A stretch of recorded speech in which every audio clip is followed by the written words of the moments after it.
Valesca Vanderlei. Nós estamos aqui na Faculdade Integrada Tiradentes, na FITS, para gravar uma entrevista para a matéria de Psicologia Social 2. Somos do terceiro período. Esse é um trabalho sobre identidade, orientado pela professora Marcela. O nome do trabalho é Processos Identitários, a Cultura Negra em Foco. E nós precisamos fazer uma entrevista com representantes de movimentos sociais e escolhemos a Arísia, que é representante do movimento negro em Alagoas, para fazer essa entrevista. Oi, prazer, meu nome é Maria Yasmini. Nós estamos aqui hoje para apresentar a Arísia Barros com o intuito de nos ajudar no projeto sobre identidade negra. De antemão, a escolha por Arísia, nosso projeto, foi o engajamento dela nos movimentos sociais aqui em Alagoas. E dessa forma vai nos facilitar na estruturação e a importância dos movimentos negros aqui no estado e também na realidade do Brasil. Então, Arísia, assim, falando um pouco da sua trajetória, né? Para você, como foi essa sua trajetória de pensadora, de militante, dentro do seu estudo mesmo? O que foi que lhe motivou, lhe engajou assim, nessa sua trajetória a estar no movimentos sociais? É interessante, eu me lembro que aos 15 anos eu já tinha, interessante isso, a gente já buscava trabalhar esses espaços na escola, né? E eu lembro que com 15 anos, um aluno foi posto para fora da sala e eu comprei a briga dele, também foi posto para fora. E a partir daí, a gente começa a perceber a questão dos direitos, né? E isso veio tão fortemente agora, e essa questão da acepção dos direitos vai puxando as outras histórias, né? Eu lembro quando eu entrei na faculdade, eu fui a única negra, aliás, a única não, éramos eu e outra, eu passei em primeiro lugar na faculdade de letras do SESMAC, e existia essa coisa de não se pode, uma mulher negra não pode passar em primeiro lugar, negra e pobre não pode. E aí, quando surgiu o racismo, não tão explícito, né? Era esse racismo velado que existe no Brasil. E isso me despertou na abertura de espaços, isso me despertou para me perceber negra. E quando me percebi negra, eu creio que a gente saiu para esse processo de construção. Não foi um processo rápido, né? Até hoje a gente está construindo, mas é uma construção constante. Se perceber negra é perceber que o Brasil cesseia espaços para quem não é igual. E esse cesseamento de espaços permite que a gente ultrapasse muros a partir de uma lei. Diante da sua experiência, né, você sabe, a identidade negra, a cultura negra em Alagoas, né, ela é conhecida, ela é aceita, ela é respeitada na nossa história, no nosso estado?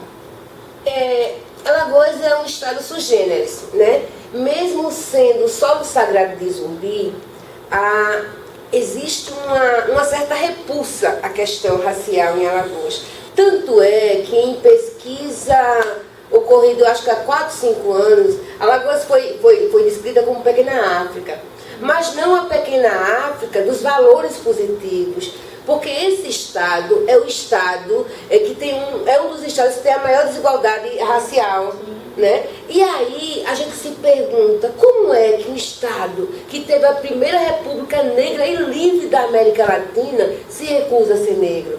A identidade negra de Alagoas como eu disse no início, é sempre uma construção, né? Houve um retrocesso muito grande, existe um silenciamento em relação a isso, né?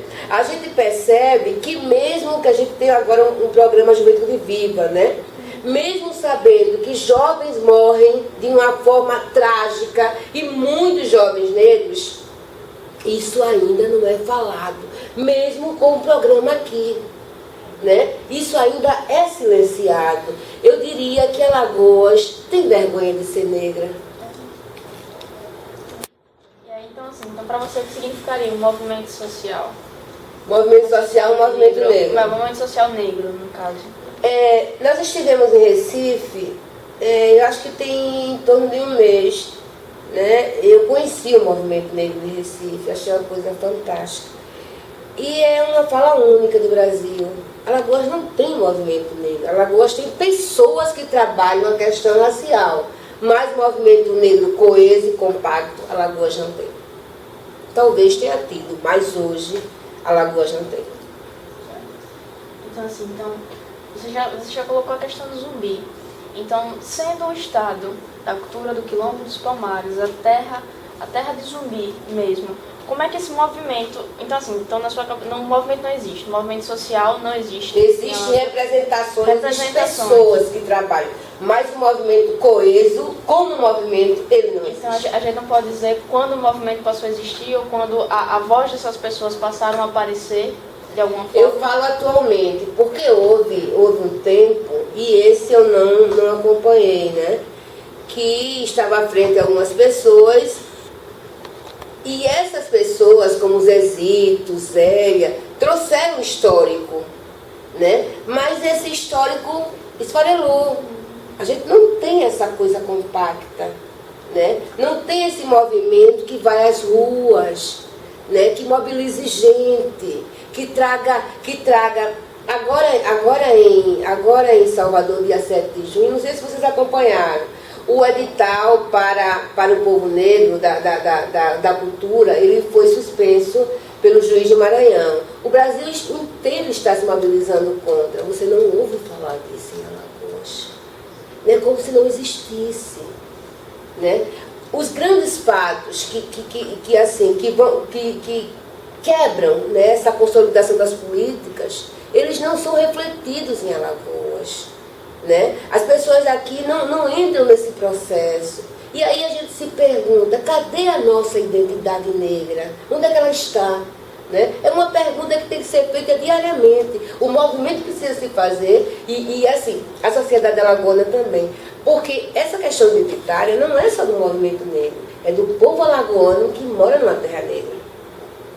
Independente de cor, a pessoa independente de cor, claro. Nós temos um herói nacional. Está no livro lá. Você chega no Brasil, aí tem lá o nome de Zumbi. E esse herói a gente não reconhece. Né? É só olhar no Facebook, os heróis alagoanos, Zumbi nunca aparece. E geralmente os heróis só são homens, Graciliano, aí aparece uma fotinha da Nise da Silveira, e assim, Alagoas é uma terra extremamente racista, branca, é aquela mesma concepção do racismo. Aqui, quem é que tem valor? Homem, branco, católico e hétero. Os outros são os diferentes. Então, assim, a expressão do movimento social negro em Alagoas é muito pequena comparada do Brasil? Com certeza, com certeza. E é uma incongruência, porque se você perceber, essa questão do 20 de novembro, poxa, é o símbolo da serra, é o símbolo do quilombo, mas o 20 de novembro é bem mais festejado lá fora do que aqui. O nosso 20 está morrendo, é só ir para a serra em cima para ver o que vai acontecer. Talvez aconteça diferente, que o presidente mudou, né? Mas... E mesmo tendo apenas os líderes, mas existem conquistas? Vamos pautar. Eita, foi difícil agora. Eu acho que a gente tem retrocessos. Alagoas já foi reconhecida pelo MEC, né, como um dos estados que melhor implementou a lei 10.639. Vocês conhecem a lei? Sim. Né? Coincidentemente eu estava à frente desse processo. E aí houve um retrocesso, né? O governo entrou e acabou. Né? Nós tivemos aqui no governo de Ronaldo Lessa a primeira secretaria das minorias, a primeira secretaria no gênero, ela também foi extinta. Né? E aí a gente se pergunta o que é que tem hoje em Alagoas na questão racial. Saiu agora a questão do Conselho da Igualdade Racial, que é coisa recente, e ele só vai dizer se é ganho depois que ele foi implementado. Mas eu diria que existe um certo ostracismo dos ganhos da política negra em Alagoas. Teve o tal do quebra do Xangô, né, quando o governador pediu perdão.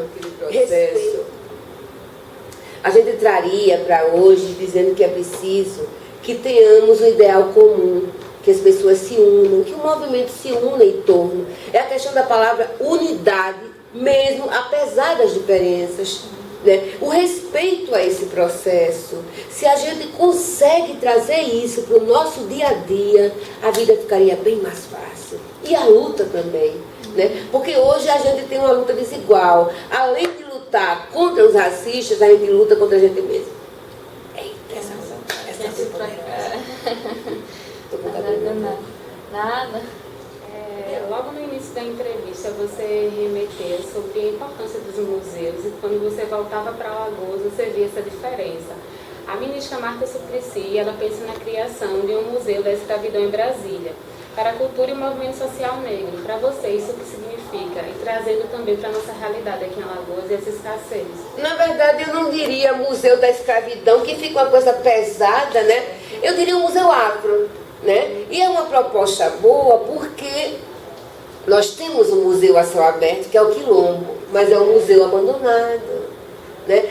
O Quilombo tem bem mais do que estátuas paradas, tem a vida pulsando lá dentro. Mas essa questão de Alagoas negar sua identidade é uma negação que acontece no Quilombo. E quando a Marta, uma boa ministra, eu ainda quero trazê-la aqui, quando a Marta pensa no processo, ela pensa em fazer a história circular, porque a história negra ainda está estacionada, né, em alguns livros que não chegam à escola e alguns não são abertos. Né? E o museu é um espaço maravilhoso para que as pessoas circulem e que com essas pessoas a história também circule. É uma proposta interessantíssima. Outra pergunta. Em 2010, o IBGE desenvolveu uma pesquisa sobre os índices de homicídio de jovens entre 15 e 29 anos no Brasil. E foi averiguado que em Alagoas, 80,2% dos jovens assassinados são negros. Diante desse dado, como você avalia os planos de políticas públicas direcionados ao combate à violência e da mortalidade da juventude negra? Eu acho que, na verdade, claro que o Juventude Viva tinha que vir para Alagoas PPP.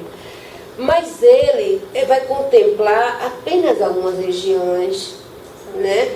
Eu acho que o que o povo negro de Alagoas precisa não é só um programa, mas políticas públicas de Estado, não de governo, né? Ações que sejam permanentes, ações que possam reavaliar a história e trazer esses meninos, porque na verdade o racismo é um grande círculo vicioso, né?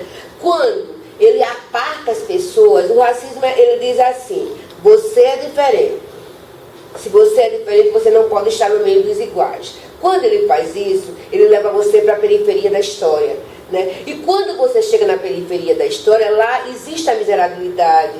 Né? E qual a tendência de quem está ali? Viver com os iguais que estão ali e absorver todo o conhecimento dos iguais. É essa a questão do racismo no Brasil. E isso não é uma coisa que acontece por acaso, é uma coisa pensada. Porque a proposta do racismo no Brasil é exterminar os diferentes. E a miséria, a pobreza, faz isso maravilhosamente bem. Essa é a grande proposta do racismo no Brasil. E Alagoas não é diferente. Isso reflete nesses índices.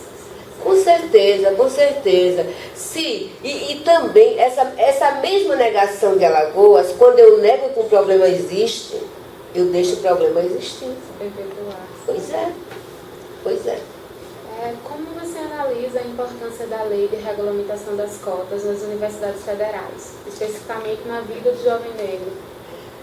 Veja bem, lá longe, quando nós fomos libertos pela tal da princesa, que querem canonizá-la, né? Quero que ela seja santa.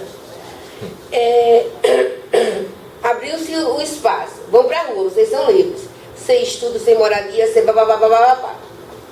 E naquela época existiam grupos abolicionistas que propiciavam que quem quisesse estudar, o espaço estaria aberto, mas foi baixada uma lei. É proibido negros e escravizados ou não estudar em escola pública. Não tinha escola.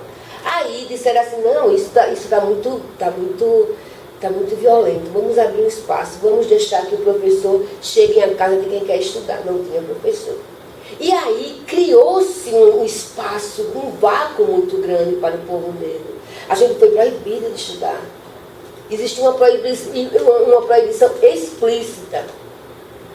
E existe algo, e isso geracionalmente foi se perpetuando, né? O povo negro, há 6 anos, houve uma pesquisa que dizia que quem mais abandonava o ensino médio no último ano eram os meninos negros, porque eles tinham que trabalhar, né? Isso é uma história de século.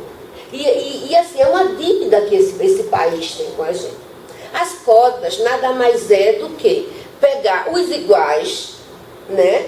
E fazer a mesma prova. 20%, eu tenho 100% do bolo, tiro 20% desse bolo e faço com que essas pessoas façam a mesma prova. Mas entre elas, é um direito que a gente tem, que a gente foi massacrado nesse país, né? E as cotas estão aí para dizer que, diziam que quem entra pelas cotas tem menos possibilidade de acompanhar, que ia fragilizar a universidade. E a gente já tem dados, né, que os cotistas muitas vezes superam os que entraram sem cotas. Também tem até a relação à discriminação, você entrar por cotas nas universidades federais, né? A visão dos outros alunos. Não só dos alunos, porque tem professores que são extremamente preconceituosos, extremamente.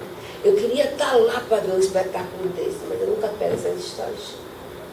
Nunca pego. Porque assim, é preciso... E assim, eu acho que existe só um adendo aí, porque não era só estabelecer as cotas, era qualificar a universidade para receber os cotistas, e isso não é feito. Isso não é feito. Até os próprios cotistas, eles têm vergonha de dizer que são cotistas. Eles têm vergonha. Por quê? É como o racismo se forja, né? É como o racismo se perpetua, como ele consegue invadir os espaços e fazer com que o negro se sinta incomodado estar no espaço que secularmente era do branco. Mas não é mais nada, a gente está chegando aí. Para esse jovem negro que entra, sofre a discriminação racial na universidade, seria essa discriminação também o primeiro choque de identidade? Eu não só na universidade. Eu lembro, eu tinha um menino que usava um cabelo black power, legal, lindão o cabelo dele. Aí um dia desse eu caminhando, encontro o cabo de cabeça raspada. Eu digo, mas rapaz, professor, eu precisava trabalhar, né? É essa a imagem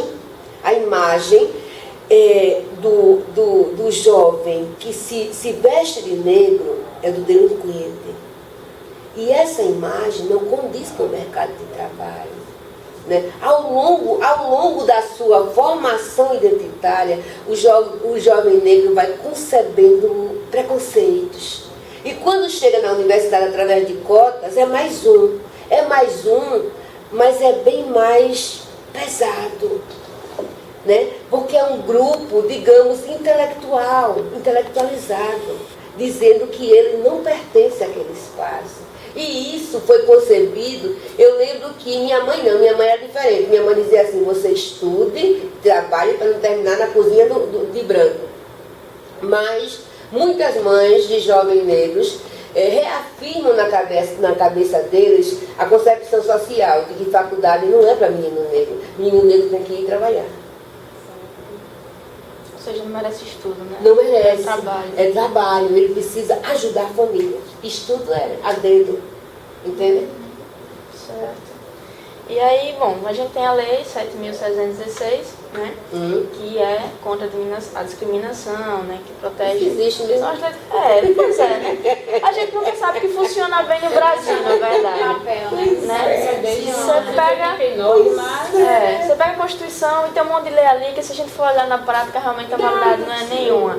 Mas assim, em algum momento essas leis já protegeram o negro? Só um minuto. Deixa eu fazer uma pergunta um tanto rápida. Você prefere que a gente fale negro ou afrodescendente? Porque assim... Eu preferia preto, mas... Eu não sei, eu acho que isso é uma coisa às vezes até chata, né? Porque às vezes a gente tá conversando e de repente você usa um termo, né? Negro ou preto, e as pessoas tomam muito isso como racismo. É muito difícil. Então assim, eu não sei se de repente só pra realmente confirmar, mas... Afrodescendente é coisa americana. Pois é. Mas enfim. Sim. É engraçado.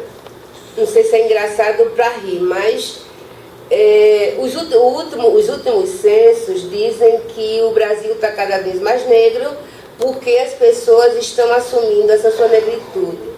E isso traz também a consciência dos direitos, né?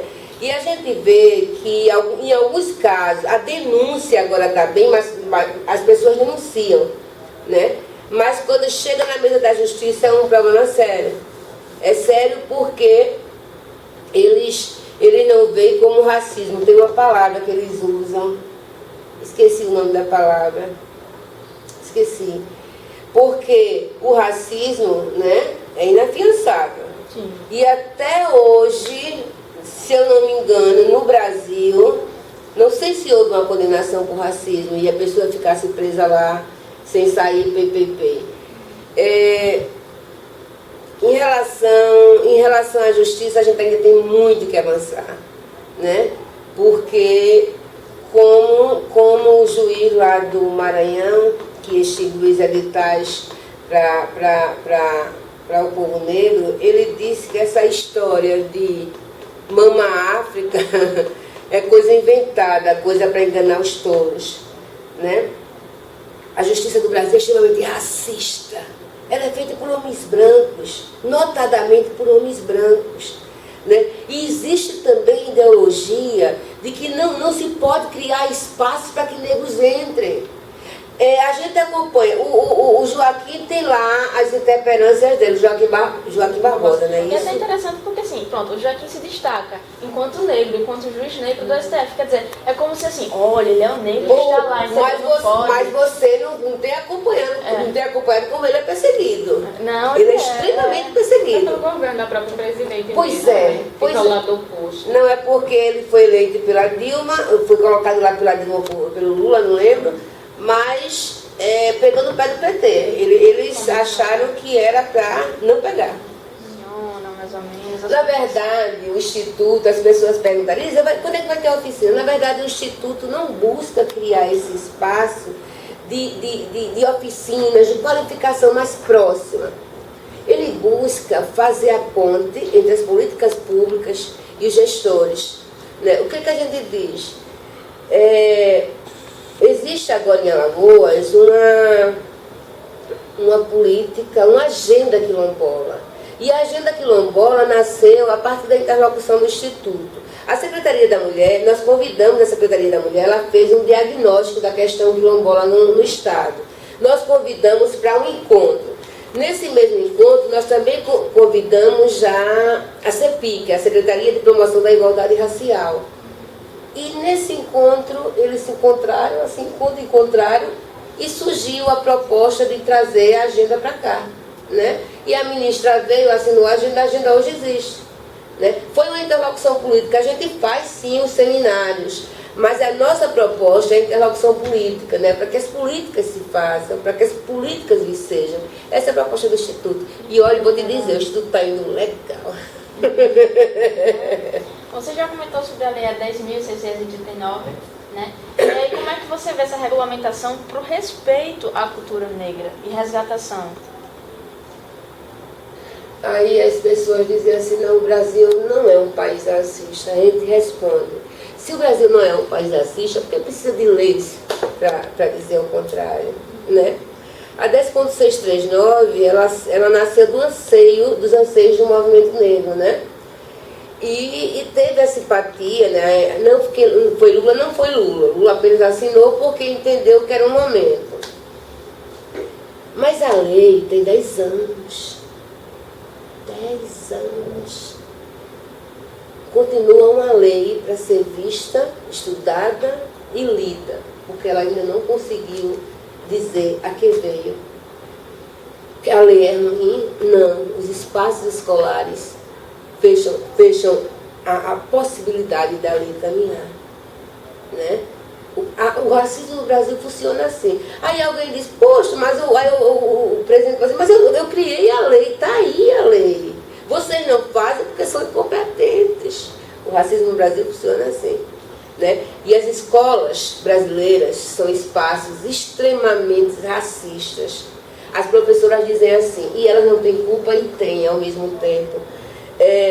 Mas eu vou ensinar mais uma disciplina, eu tenho tanta coisa para fazer, e é a falta do entendimento.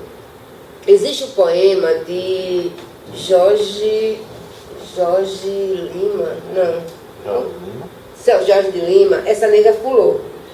Ele disse que a nega pulou, deita com cabra, babá. A nega pulou é tudo que não presta.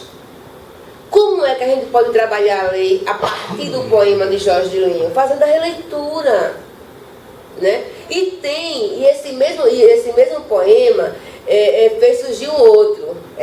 A outra nega pulou, né? Que foi um cabra lá do Rio Grande do Sul, né?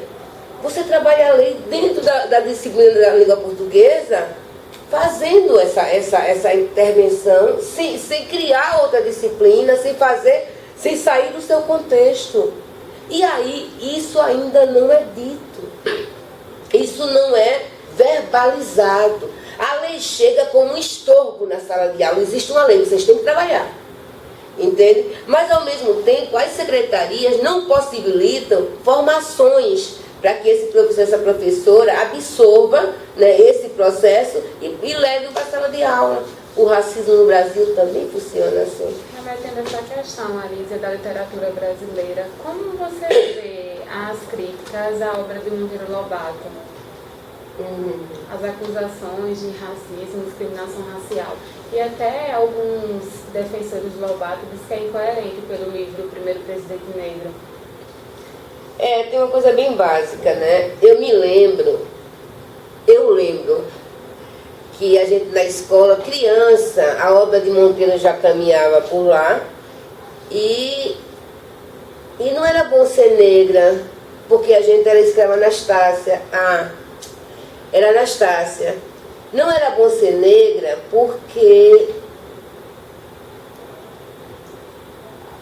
Monteiro conseguiu traduzir o racismo brasileiro levando a tia Anastácia para a cozinha. Conseguiu traduzir o racismo brasileiro levando aquele cabra para fora de casa. Né? Eu não lembro o nome dele, que também é preto. Os pretos, na obra de Monteiro, estão no mesmo patamar que a sociedade quer nos colocar. Entende? Isso, na subalternidade. Entende? Não, porque ele escreveu, mas existe uma história de Monteiro que ele diz que seria interessante exterminar os negros no Brasil, porque negro papapá. Mas mesmo naquela época, não, porque faz tempo, poxa, quando fomos libertos já existiam os abolicionistas. Era uma mentalidade, entende? E eles pensavam diferente, né? E se Monteiro pensava assim, o racismo andava nele, girava na obra dele. Alguns defensores falam na questão da cartilha junto com as suas obras ou nos livros de escrever o que ele quis falar e explicar, olha, esse livro foi escrito dentro de um contexto cultural, sócio-histórico e que a realidade era outra. Então, fica meio incongruente. Me diz uma coisa, Hitler foi de outra história, né? Ele pensava daquele jeito.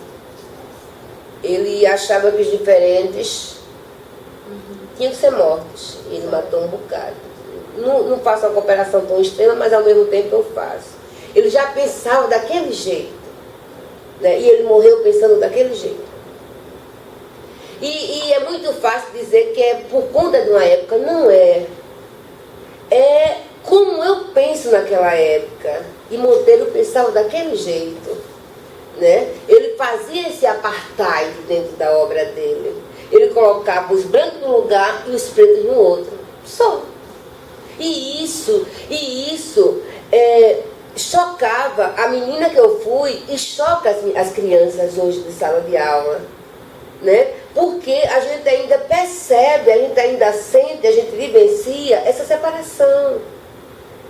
A minha filha estudava na escola particular, estudei em outra, porque ela saiu. que a gente não bota filho em escola pública, não é uma coisa séria. Mesmo não tendo dinheiro para pagar a escola particular, mas a gente não bota filho em escola pública porque não acredita. Chamaram-na para fazer o papel da tia Anastácia. Eu digo, você não vai. Mamãe, até você não vai. Diga a ela, se você não fizer a narizinho ou outra, você não vai. Eu disse, qualquer coisa eu vou na escola. Não, mãe, eu resolvo. Ela mudou.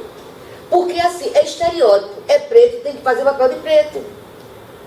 Entende? E isso Monteiro consegue trazer até hoje. O que acontece? A segura não percebe como isso fragiliza a autoestima.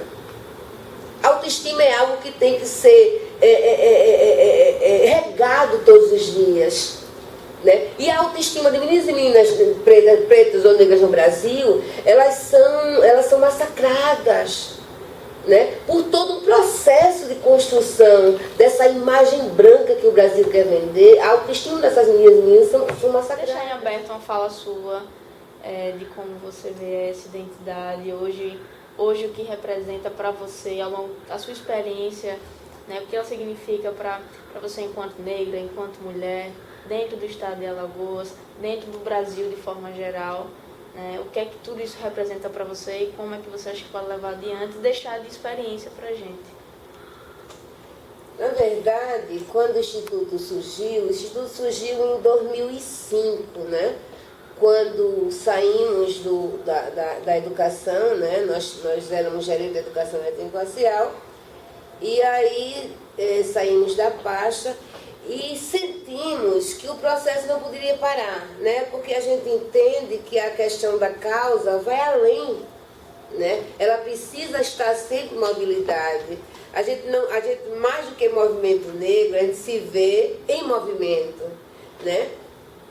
E estar em Alagoas não é fácil trabalhar essa questão em Alagoas, porque os espaços são extremamente fechados, né? Os espaços são extremamente restritos, mas eu acredito que pela história, né? A gente tem uma história aqui, essa história precisa ser visibilizada, essa história precisa ser revisitada e recontada. Pela história dos nossos grandes guerreiros e guerreiras, né? Que trouxeram esse afã do povo preto de Alagoas, de ser preto, né? Essa história do Quilombo, essa história de Zumbi, de Aquatum, de todas as figuras que construíram ali, né, um espaço onde as diferenças se encontraram, porque o Quilombo não era só preto, né? O Quilombo trazia muitas diferenças. E conseguiram criar um espelho de uma república que respeitava, que se respeitava e respeitava quem estava ali, né? A primeira república livre e negra da América Latina esteve em Alagoas, foi construída em Alagoas, e essa história não pode ser esquecida, sabe? Que a gente conte a história negra, não só de Zumbi, né? Porque Alagoas, o Zumbi é uma representação, mas nós temos outros homens e mulheres, até contemporâneos, que vêm estabelecendo espaço para que essa história não morra. Não é fácil ser negra e mulher em Alagoas, não é. Mesmo, como eu disse no início, a gente tendo esse histórico de ser o solo sagrado de Zumbi, né? O solo sagrado do Quilombo. Mas a identidade é uma coisa que precisa ser fortalecida, né? E eu creio que quando você busca levar o conhecimento, busca fazer com que esse conhecimento circule, você fortalece não só a sua identidade, mas a identidade do povo preto e do estado de Alagoas. Eu creio que, meninas, a gente tem que ir além das pesquisas, né? Que essa pesquisa, que esse trabalho seja muito legal, que vocês tiram 10 assim, tem 10, né, ainda? Um 10 maravilhoso. Mas que isso vocês levem para a vida, que é preciso sim trabalhar o respeito a essas diferenças, né? Que é preciso sim ver o outro como a gente se vê, né? Que o outro seja o nosso espelho com suas diferenças estratégicas, mas que a gente precisa cultuar esse respeito, né? O respeito à diferença, o respeito ao outro. E é isso. Ok, então, muito obrigado, né?